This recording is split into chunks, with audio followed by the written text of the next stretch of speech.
In the last video, we looked at 3 or 4 implementations of a priority queue, all using an array. In one, we kept the array in sorted order. In another one, we kept the array completely unordered. And in the final one, we used something called a heap, which we're going to talk about more now. We saw that using an unordered array, insert is really cheap, but delete is expensive. And with an ordered array, we have the reverse situation. Insert is expensive, but delete is cheap. With heaps, we can get both of these things in reasonable time. And we saw that experimentally. What I'd like to do is just walk through the actual implementation of a heap. Well, what is a heap at all? The idea here is that we have a binary tree. That's a tree where every node in the tree, that's these little circles, has 1 or 2 or 0 children.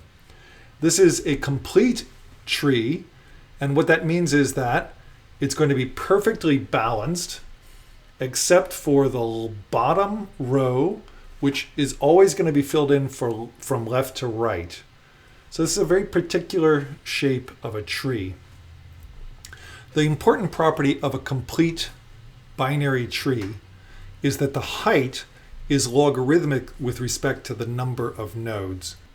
The height of a tree is the number of links from the root to the deepest leaf. So if I have a height 0 tree, it can have at most 1 node. In a height 1 tree, you can see the most I can have are 3 nodes. In a height 2 tree, the most I can have are these 7. In a height 3 tree, the most I can have is the 15 shown here. And it increases like that. So you can see what the formula is. So for 4, it's going to be 31. For 5, it's going to be 63. And so if this is h, then the maximum number of elements I can have is 2 to the h plus 1 minus 1. And that's going to give me the result that I need, which is that if you look at the number of nodes as being in, then the height of the tree is going to be the logarithm of n. There are some plants that grow as complete binary trees in nature. Here's a nice one, at least if a storm doesn't come and knock off some pieces of it. One of the great things about complete binary trees is that we can represent them really easily in arrays. We're just going to take the array indices from 1 up to n, where the n is the number of nodes, and we're going to represent the tree in what's called level order. That's from top to bottom, left to right. If you look at this tree here, you can see it represented in the array. T is at 1, S is at 2, R is at 3, etc. Note that a node is always smaller than its descendants, but just because you're smaller than someone doesn't mean that you actually are an ancestor of them. So for example, S is before P and N here, but R is also before P and N, but R is not actually above either P or N in the tree. It's sort of over in a sibling of S. Using this representation, it's very easy to go from child to parent and from parent to child. So if P is at index 4, then we know its parent is at index 4 div 2, which is 2. Likewise, A here is at index 7, and therefore its parent is at index 7 div 2. We're doing integer division here, so we're rounding towards 0. 7 div 2 is 3, and therefore we find the parent is R. And that's sort of backed up by what we see in the tree. It's a nice correspondence. You can also see the inverse relationship. It's slightly more complex because a parent has 2 children. There's a left child and a right child. The left child is always just multiplying by 2. So following the left branch of the tree, you can see we go to 1 to 2 to 4 to 8. And that makes sense because the number of elements at each row is doubling. So we expect them to sort of get more spaced out as we follow down that left link. The children on the right-hand side of any given node are just off by 1. So you can see here n is at node 5. Its right child is going to be at 5 times 2 plus 1. That's at 11. So n has its right child at 11. With this convention, you can think of any array like a complete binary tree. The only thing to keep in mind is that we're ignoring the 0th element of the array. And we're doing that simply to make this parent-child calculation simpler. So what is a heap? Well, it's a complete binary tree that has the heap order property. What is heap order? It means that every parent is greater than its child in a max-oriented heap, or in a min-oriented heap, every parent is less than its child. And you can see that this tree satisfies that property. We have t, which is greater than s, which is greater than p, which is greater than I, for example. With this convention, it's extremely easy to find one extremal element. In a max tree, that would be the maximum element, because it's always going to be at index 1. Note, however, we don't have that much help finding the other extremal element, the minimum in this case, because it could be at any of the leaves. And the leaves of this tree in general are going to be half of the entire elements of the tree. So in general, we'd have to look through n divided by 2 elements in order to find the minimal in a max-oriented tree. But finding the max is really efficient. So as long as our problem has this kind of asymmetry, like the line at the discotheque, we don't really care about the people at the back of the line. We just want to know who's coming into the disco next. So a heap is just a complete binary tree where each element has the correct relationship to its parent. Checking that an array has the heap order property is not difficult. All you need to do is go through it and make the appropriate comparisons. What am I going to do here? I'm starting at I at 2, and I'm just going to check from there until the end of the array, comparing each element with its parent. How do I find that? That's just divided I by 2. If I find the wrong order, I just return false. Otherwise, I know it's all good, and I can return true. So to implement a binary heap, I just need to implement insert and delete in such a way that I maintain all these invariants. I need to maintain the invariant that I have a complete binary tree, and also that it's heap ordered. Well, maintaining the complete binary tree part is trivial because I'm in an array. I just need to make sure the elements are contiguous from 1 to n. That's straightforward. Complete binary tree. Done. So the trick here is maintaining heap order. How am I going to do that? Well, what we're going to do is allow a little bit of disorder to creep into our heap and then stamp it out. So we're going to use 2 algorithms to do that. They're called swim and sink. Let's look at swim. The child-parent metaphor can become confusing when we talk about swapping, like, oh, I'm now swapping with my child, she's now my parent. Ew. So let's think of a slightly different metaphor. Let's think about a bureaucracy where the top dog is on top, and then we have direct reports underneath them.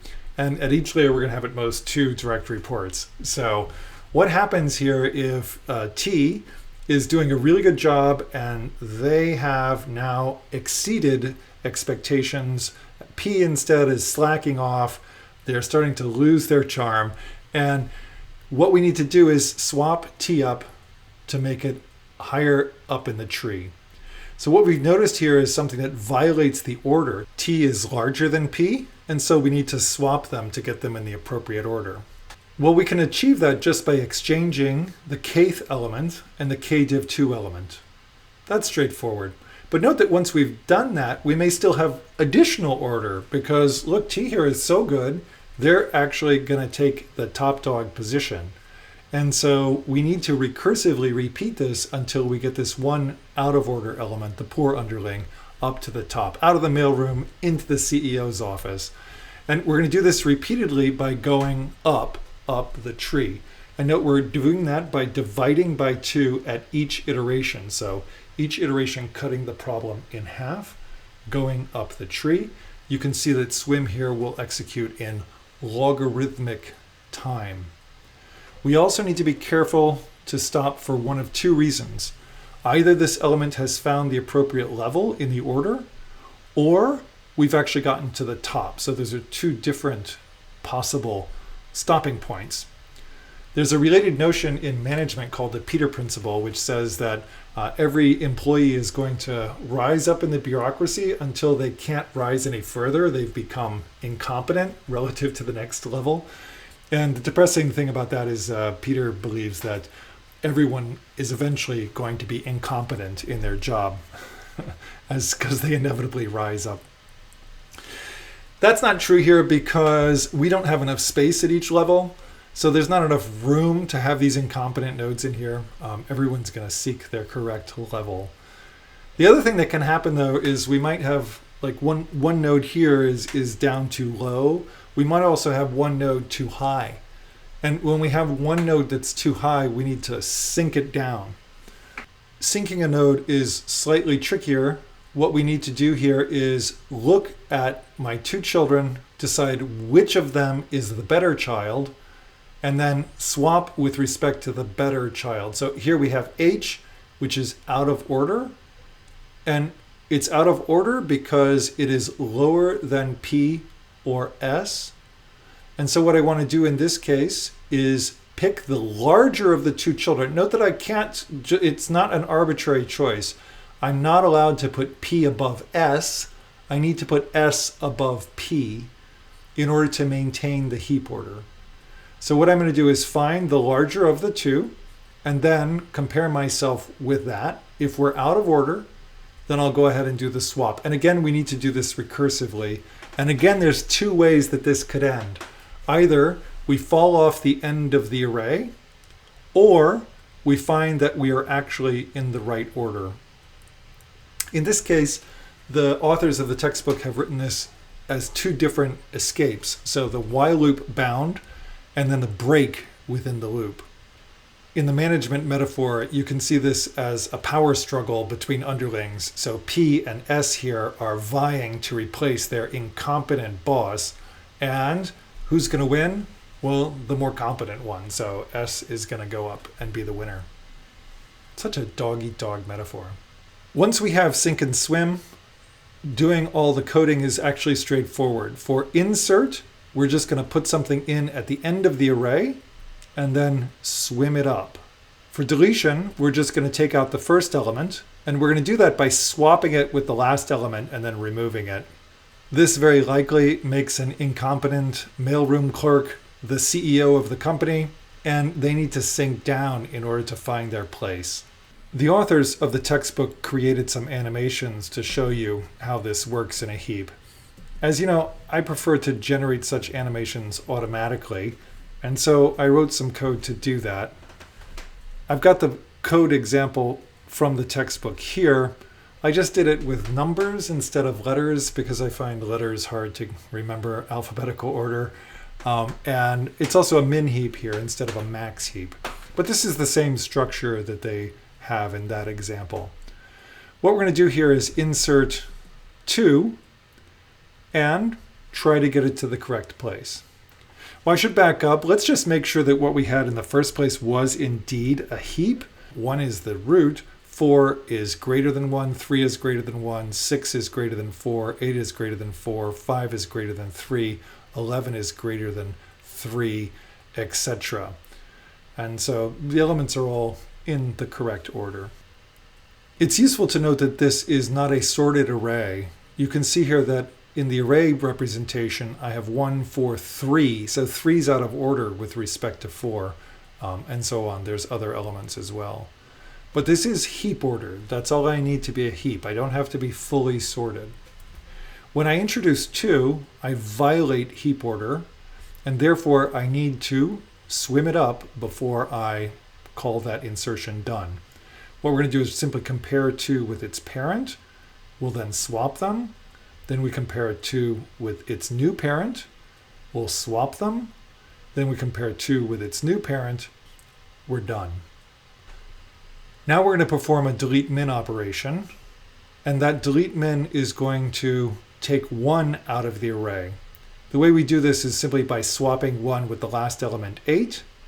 And now we can remove 1 and sink 8 down. So how do we sink 8? Well, we need to look at its two children and decide which one is smaller in this case. We'll take the smaller child and swap with it. Then we'll look at the two children again, take the smaller child, do a swap, take the two children again. Oh, there's only one child. So we're only going to swap with the left child here. And now we're done. We can't sink any further. If I do another remove minimum, I'll swap 2 and 9, and now remove the 2. At this point now I just have to sink down the 9. So here we have to pick which of our children is smaller. In this case it'll be the 3. So we'll move 9 over to the right. And here again, pick the smaller child. That'll be the left child. And therefore 9 is now in its correct place. At this point I can reintroduce 2. And when I do that, it's got to swim up. So here we're going to swim comparing with 8, comparing with 4, comparing with 3. And now we exit the loop because 2 is at the top of the heap. You can see the coding of the test code. What I've got is a show method, which simply takes a bunch of numbers to insert. You can intersperse those with minus signs, which will remove the minimum element. And it's just printing out some details of what exactly is happening at each element. I've written some other tests to visualize, including an increasing sequence, a decreasing sequence, and a random sequence. The increasing sequence shows that we don't do any exchanges at the beginning, but we do them as we remove elements.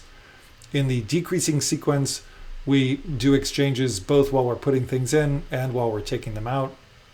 And in the random sequence, you can see I generally am not doing a huge amount of exchanges. So it's, what we would expect a logarithmic number of exchanges, both for insertion and deletion, corresponding to the height of that tree. If you actually look at real numbers, it is interesting. The insert is actually much cheaper than the delete min. The reason for this is that when we're inserting something, we just put it at the end and then swim it up. When we swim, we're only doing one comparison per level and at most one swap. When we are deleting the minimum element, we have to put something at the very bottom and then sink it down. And sinking takes more time because I'm doing more comparisons. I'm comparing my two children to each other. I am then also comparing myself to the winner of that competition. I've coded sync up here in a way that may be more readable to some of you. Let's walk through the example one more time with the code next door. Here, when I insert 2 into this heap, I'm going to put it at the end. So you can see that's what's just happened on line 19. I've inserted this at the end.